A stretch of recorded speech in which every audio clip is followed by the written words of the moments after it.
Hello my dear students, Maurya sir study point में आपका स्वागत है।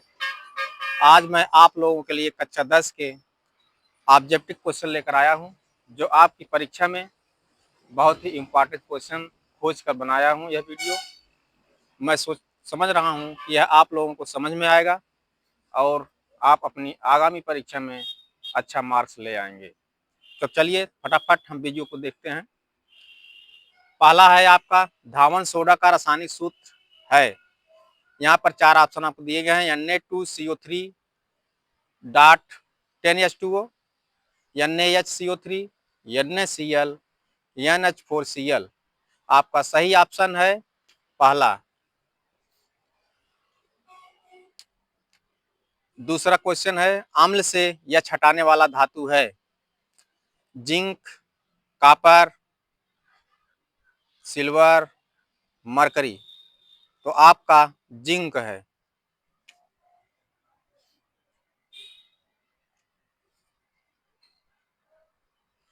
सॉरी, जिंक नहीं होगा, कॉपर होगा।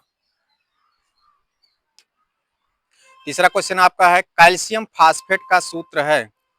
कैल्शियम फास्फेट का सूत्र है CaPO3 taken twice, CaPO4, Ca3PO4 taken twice, CaP2O4। तो आपका सही ऑप्शन है नंबर 1। चौथा है आपका अम्लीय लवण है KCN, NaHCO3, NaCl, Na2SO4। आपका सही जवाब है KCN।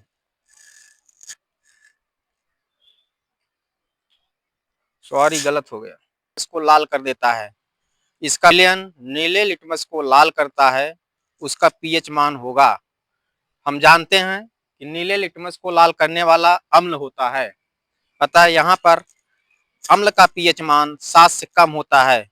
इसको हम देखें तो हमारा सही ऑप्शन 1 है, 6। जल को जीवाणु रहित करने में उपयोगी होता है। आपका धामन सोडा है, बेकिंग सोडा है, फिटकरी है, विरंजक चूर्ण है। हम सभी जानते हैं विरंजक चूर्ण को हम जल को शुद्ध करने में प्रयोग करते हैं। तो हमारा ऑप्शन 4 सही है। 7वां क्वेश्चन हमारा है, सल्फ्यूरिक अम्ल में अम्लीय H की संख्या होती है। सल्फ्यूरिक अम्ल का सूत्र हम आप जानते हैं H2SO4 है। इसमें अम्ल में अम्लीय H देखा जाए तो यहाँ हाइड्रोजन की संख्या 2 है, अतः सल्फ्यूरिक अम्ल में अम्लीय H की संख्या 2 होगी, अतः ऑप्शन नंबर 1 हमारा सही है। क्वेश्चन नंबर 8, किसी विलयन का पीएच मान 3 दिया है, वह विलयन कैसा होगा? क्षार, अम्ल, लवण, उदासीन।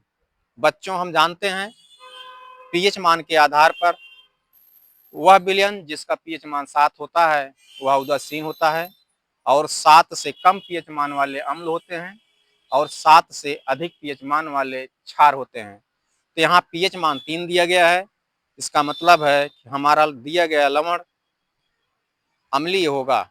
इसका मतलब ऑप्शन नंबर 2 सही है, अम्ल है। 9वां क्वेश्चन हमारा है, एसिटिक अम्ल दुर्बल अम्ल है क्योंकि? एसिटिक अम्ल दुर्बल अम्ल है क्योंकि पानी अधिक है, अकार्बनिक अम्ल है, आयनन की मात्रा कम होती है। चौथा ऑप्शन है हमारा एक कार्बनिक अम्ल है। तो हम जानते हैं कि जब आयनन की मात्रा अधिक होती है तो वह अधिक अम्लीय होता है, और आयनन की मात्रा कम होती है तो वह दुर्बल अम्ल होता है। तो हमारा एसिटिक अम्ल दुर्बल अम्ल क्यों है? क्योंकि इसकी आयनन की मात्रा कम होती है, अतः हमारा ऑप्शन नंबर 3 सही है। 10वां है, दुर्बल अम्ल है। दुर्बल अम्ल कौन होता है? दुर्बल अम्ल वे अम्ल होते हैं जिनका जलीय विलयन में आयनन कम होता है। तो हम KCl देख रहे हैं, HCN है, HNO3 है, H2SO4 है। इसमें सबसे कम आयनन HCN का होता है। इसका मतलब है